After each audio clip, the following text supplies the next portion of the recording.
What's going on, y'all? It's Greg. Greg said it. What's going on? Shout out to everybody here. You in the chat. Holla if you hear me. Let me know who's in the chat. Where you are, where you're from. On this good Sunday morning here. Well, Sunday afternoon.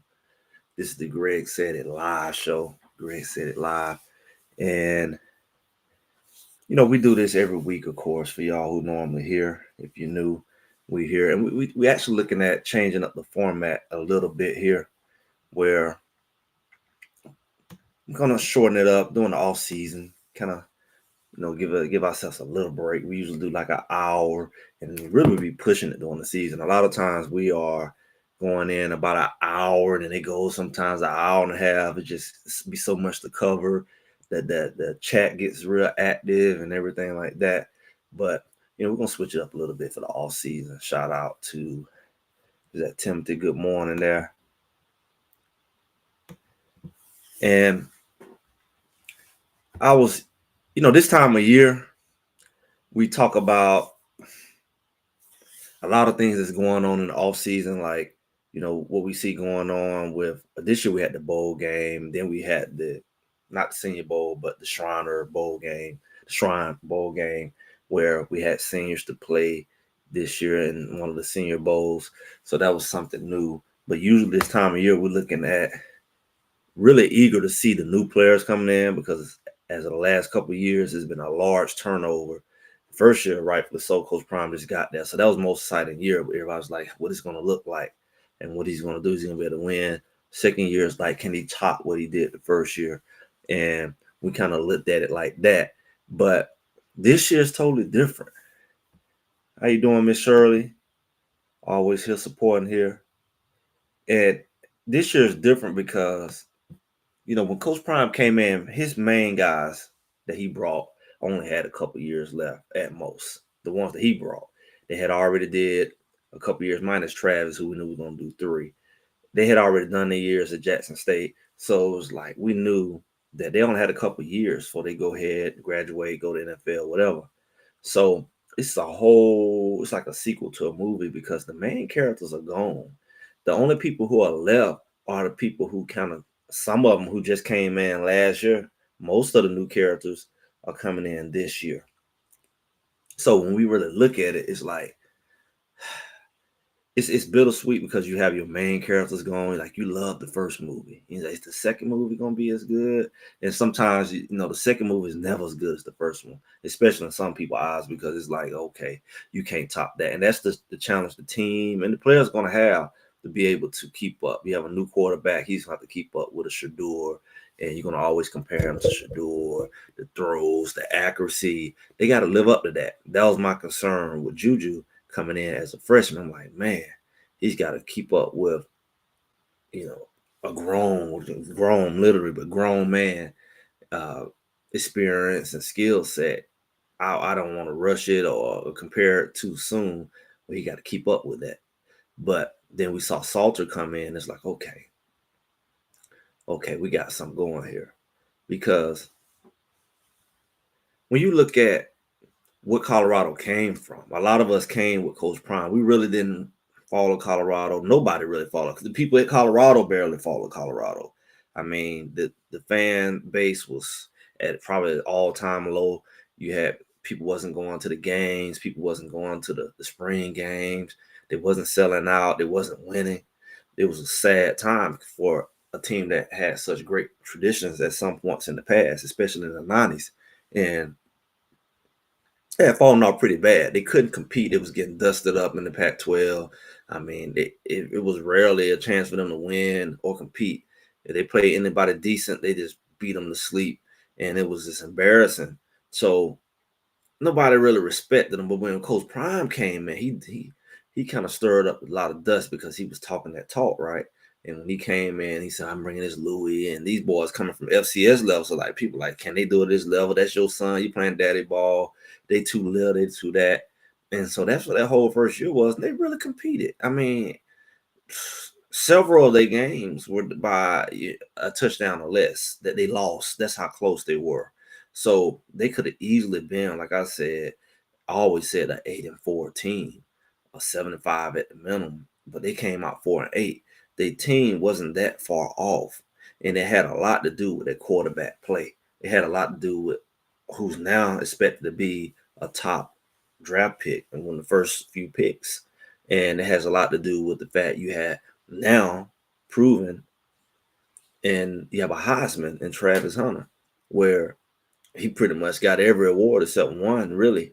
And he dominated on both sides of the ball like never before. You had that caliber of players that you brought with you, and that instantly changed Colorado. I mean, from the competition component, it made them change it from the wins the first year. But by the time they got to the second year, it was like they was knocking on the door of getting into the conference championship. And everybody was knocking on the door. One even went to the playoff and gave a good run. And they was below Colorado, and they was pretty much on the same level. Nobody respected them. And it shows that there has been a change in expectation. There has been a change in culture when you look at the fact that Colorado is able to compete with teams and they got to respect them. It's not like, oh, this is going to be another walkover game. We're just going to just Colorado. That's what the reputation was before. And they had to go ahead and fix that, let people know we got enough weapons to compete with anybody. And that's why it was very important when you see the transition of a person like a Shador at quarterback and Travis. Like, I don't know, Travis, Travis just unique, but you can have some receivers that can do what he do on some level. You may have to have multiple. And same thing on the other side of the ball. But Shador, it's hard to find a good quarterback. But I believe Colorado has found a good quarterback to replace, if not two.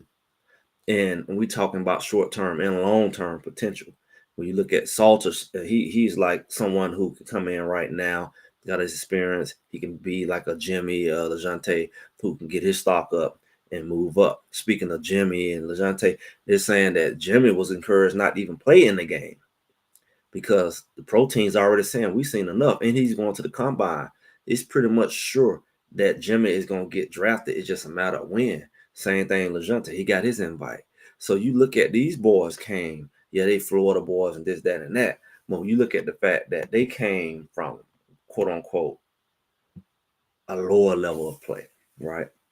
You're talking about uh you group of five type of thing where they're all Division One, and you got all these divisions in there.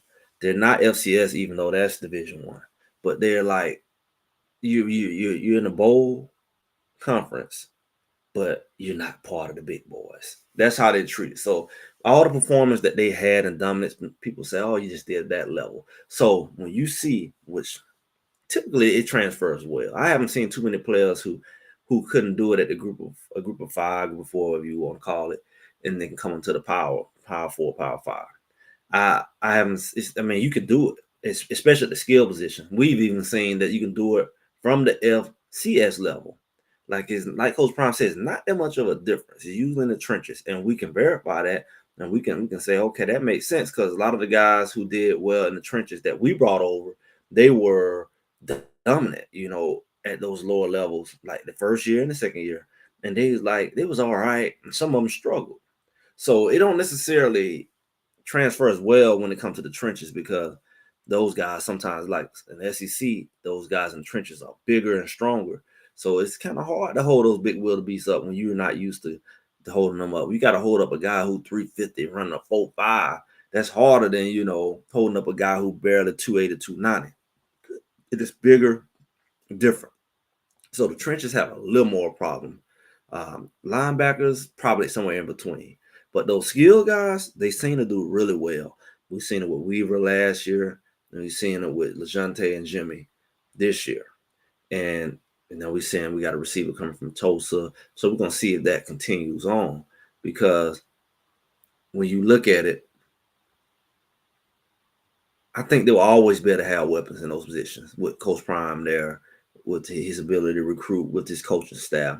The biggest thing is right now they found a quarterback who can step in right now and not put all that pressure on Juju. Even though Juju has a chance, Juju is the longevity of it all. Juju is that guy. Salter gonna be gone. Juju gonna be ready to step in the next few years, and that's where Colorado has changed to me. I feel like that move that they made at quarterback, because they've already had a lot of young receivers who's talented. They got the top receiver, top player in the country with Gibson. You have, like I said, we got one of the top freshmen out of Tulsa. You still got people like Amarion Miller who got a year or two left. Um, you still have Farrakhan, young guy coming in, and then you bringing back people like Timmons, and you still have Draylon Miller. You still have Michael, Cam, Michael. You still have so many abundant of weapons at receiver that you really don't have no drop off.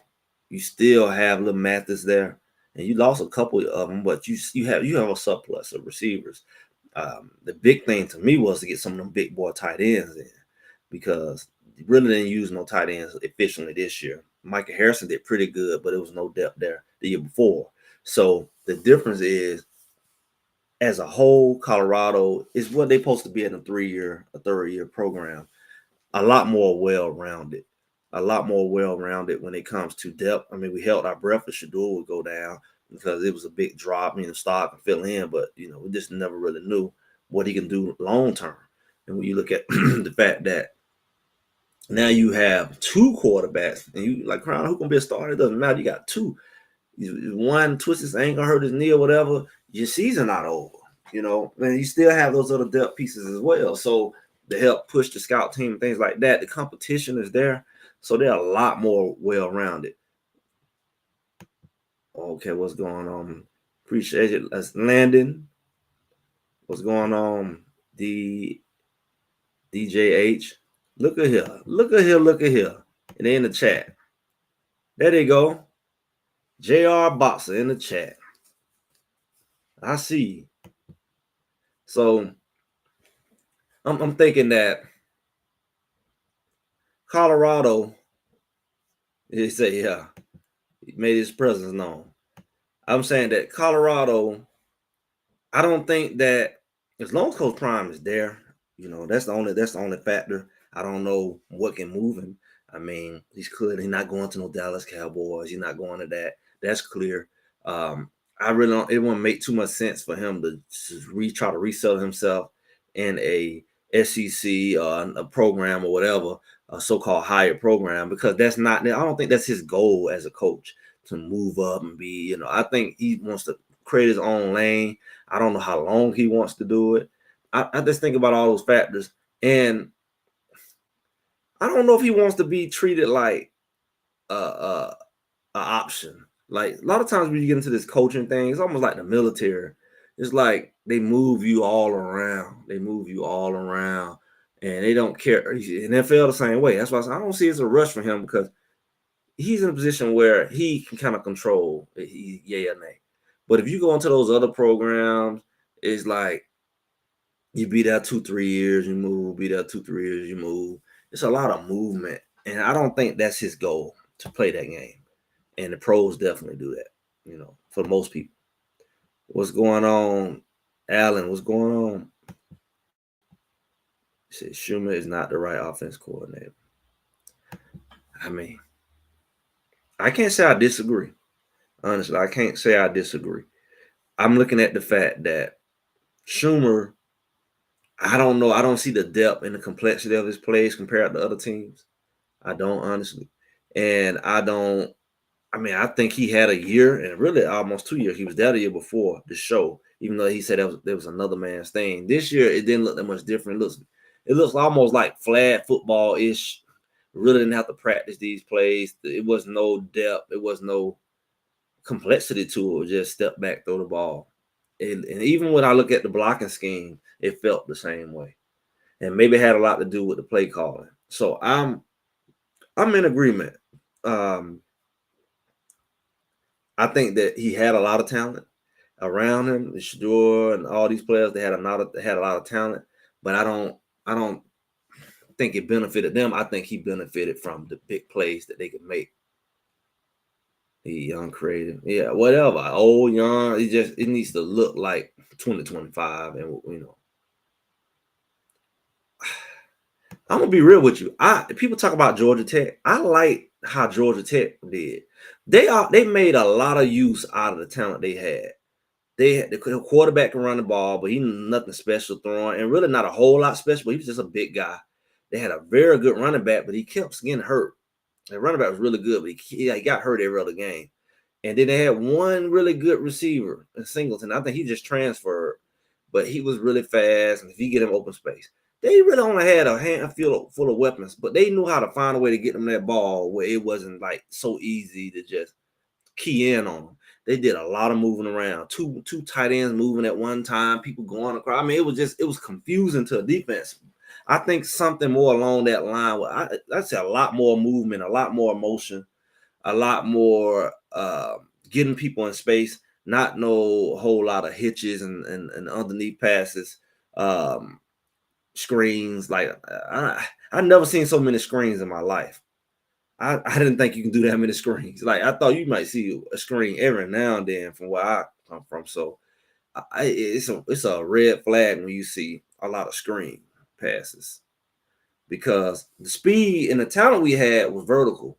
If you got me standing still catching the ball with the people having a chance to pursue me, or the people having a chance to keep me in front of them, I don't have the advantage. If I'm making you run with me and you can't run with me, that's when I would think that you would know that's your advantage as a coordinator, that you would know that. And it didn't seem like he recognized that. And that's the whole season. It wasn't a lot of adjustments. It wasn't a lot of adjustment.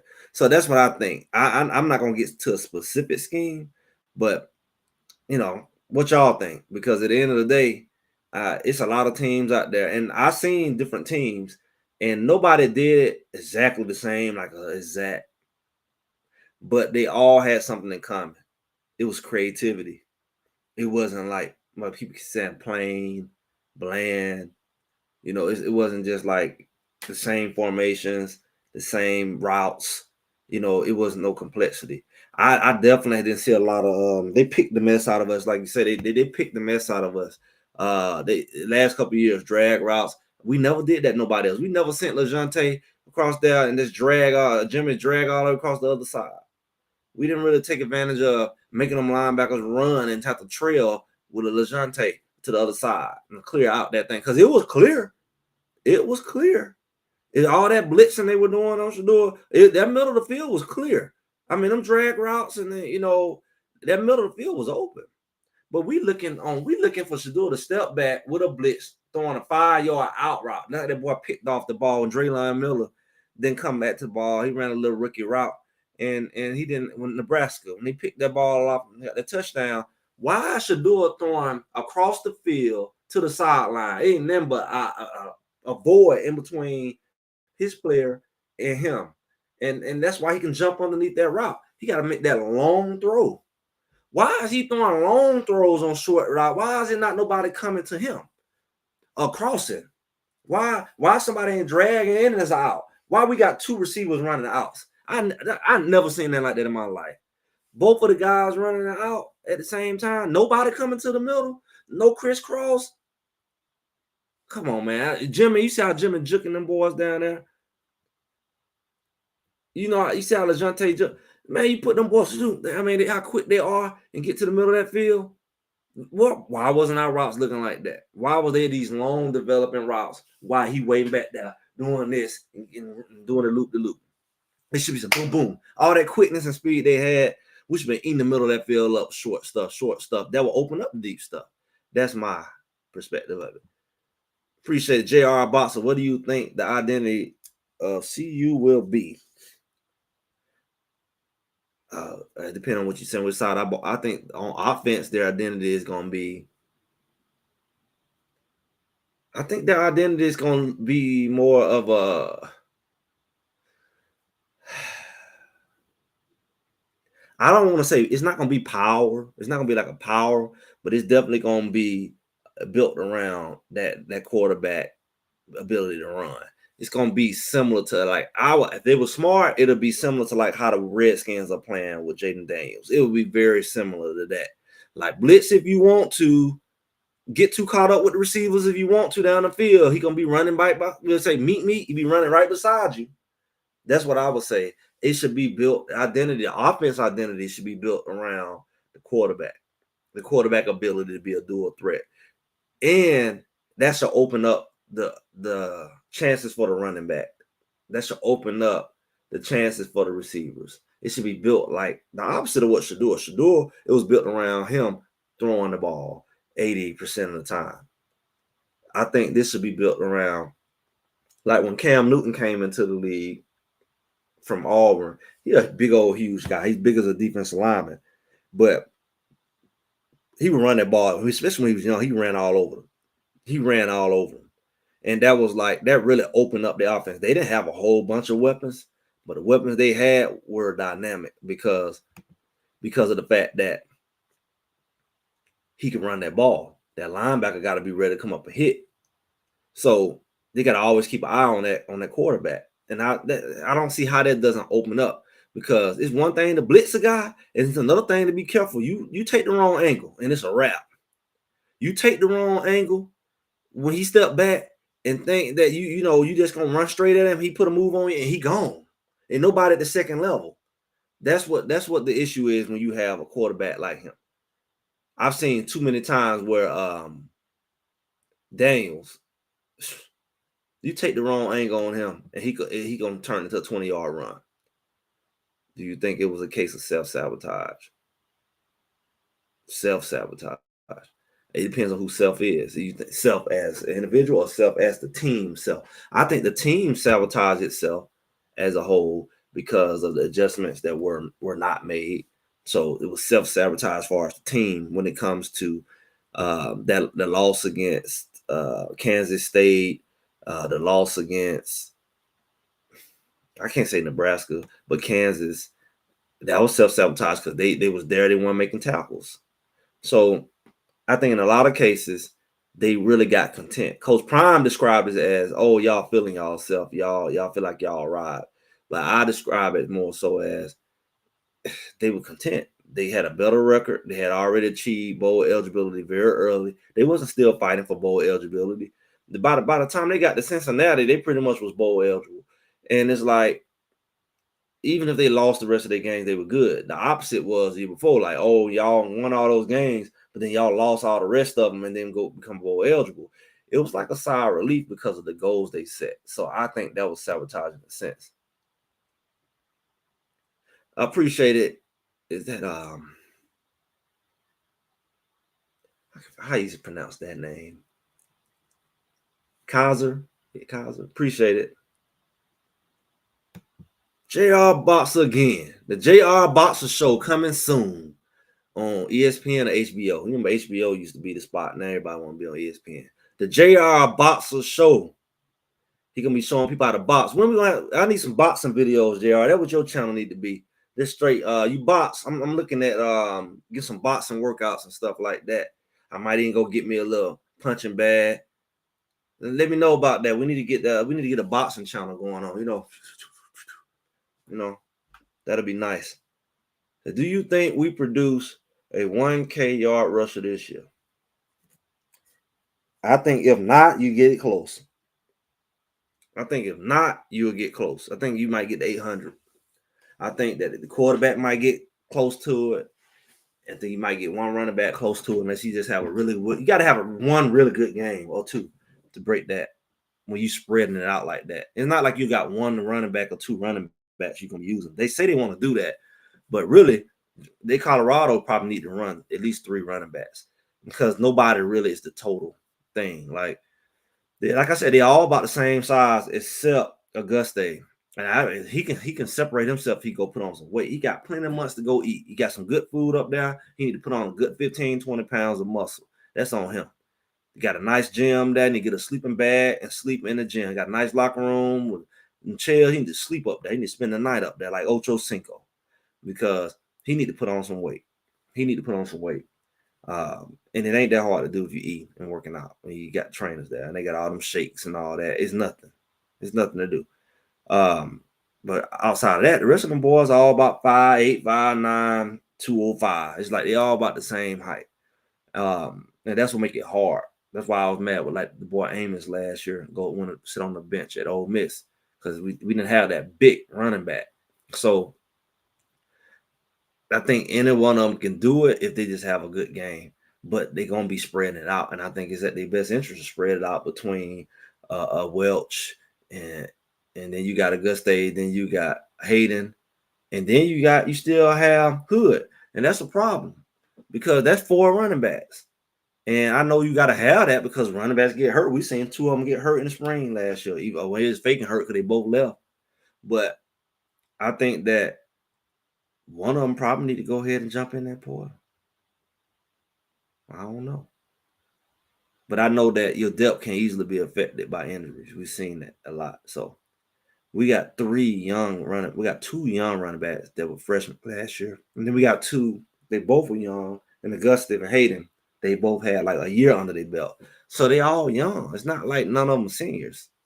So I don't know. You need to figure a way to use all of them differently. You need to really bunker down and have 2 main guys. But that's going to be hard to get if you spread out too thin. They all get 600, 700, 800 each. But I think they can get 100-yard games. I think that's possible. I think the identity of CU is the pipeline to the NFL. Hoping for number 1 defense. Yeah, I think the defense can have identity as being a stingy defense, stop the run, get a lot of pressure on quarterbacks, a lot of sacks like they did last year. I think the defense can develop identity probably quicker than the offense because they have a nice amount of returning players. They got some good transfers. I think the identity is going to probably be more defensive than offensive, honestly, because even though they have a lot of talent, I don't know if they're going to be known for their big plays as much as their ability to just, if anything, manage the clock, score, kind of be like the Eagles or somebody, which is, I guess, decent. They in the Super Bowl. You got Jalen Hurts who can throw decent, but he can run it. Then you got a good dynamic running back, and you got a solid defense. I think Colorado can fit that mold pretty easy. So the running back room seems to have a lot more confidence this year. than the last 2 years. Well, they probably know they're finna get the ball for real now. It's just who it's gonna be.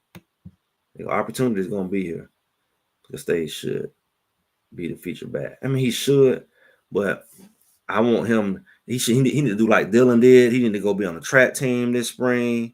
He need to be eating. He need to be doing all that. He need to be doing all of that, because he's got a big frame. He's tall, but he need to eat and he need to get stronger and he need to be always working on his speed and opening up and things like that. Yeah, I still have Charlie too. Charlie had seemed like he had better vision than some of those other running backs at times. I think he's also a good piece to help with the scout team. You have, like I said, you're going to have a couple of them going to be on the scout team and give some good looks on the scout team. I think he's good for that.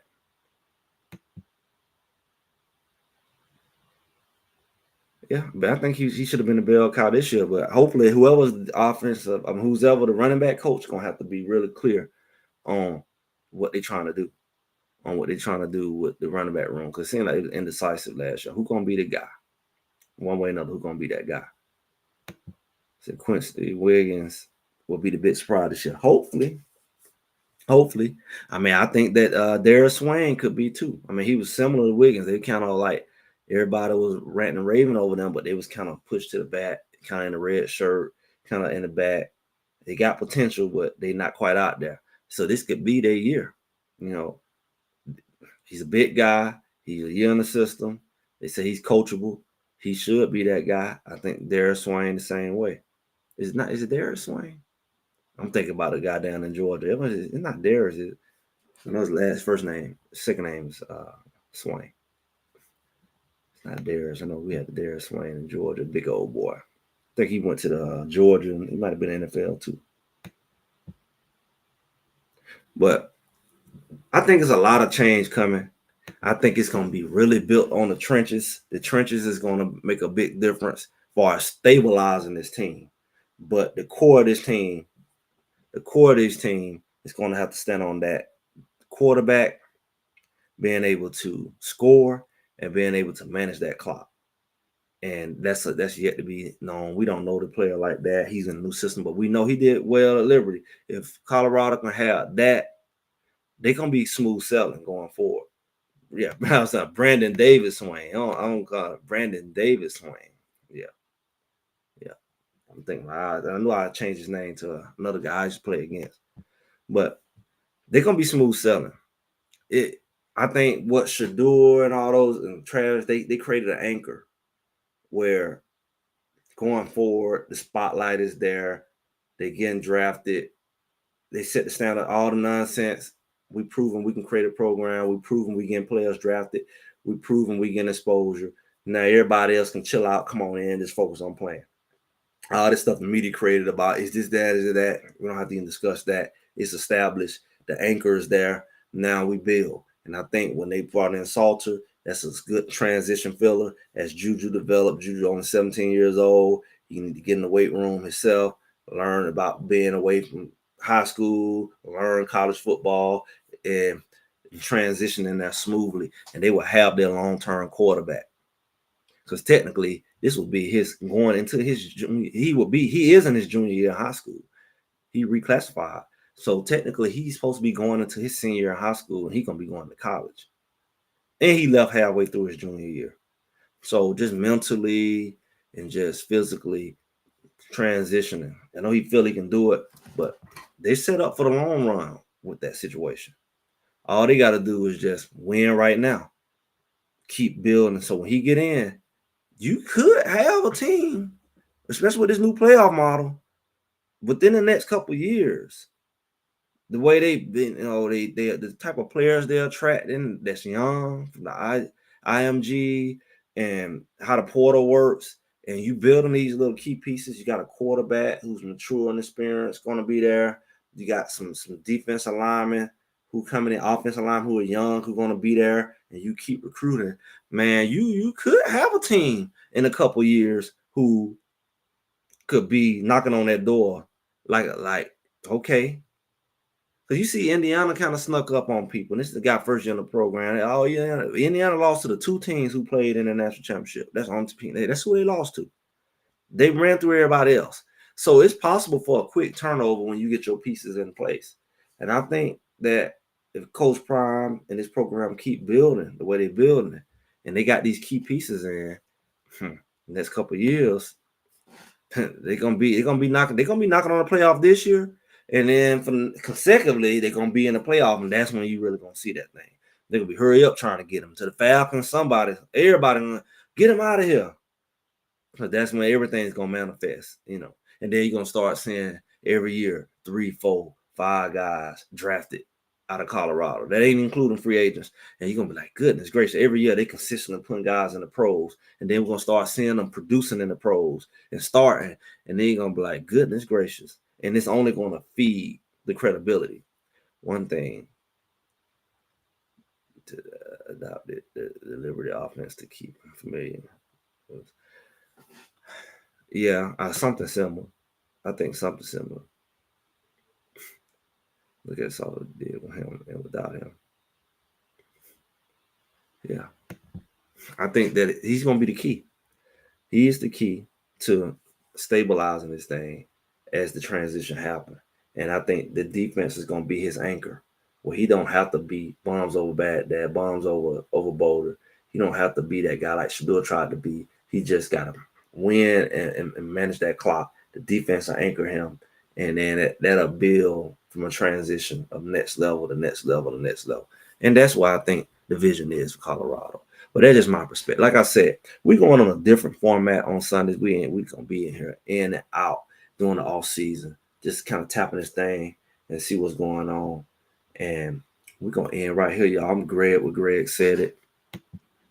The NFL pipeline is coming true, absolutely.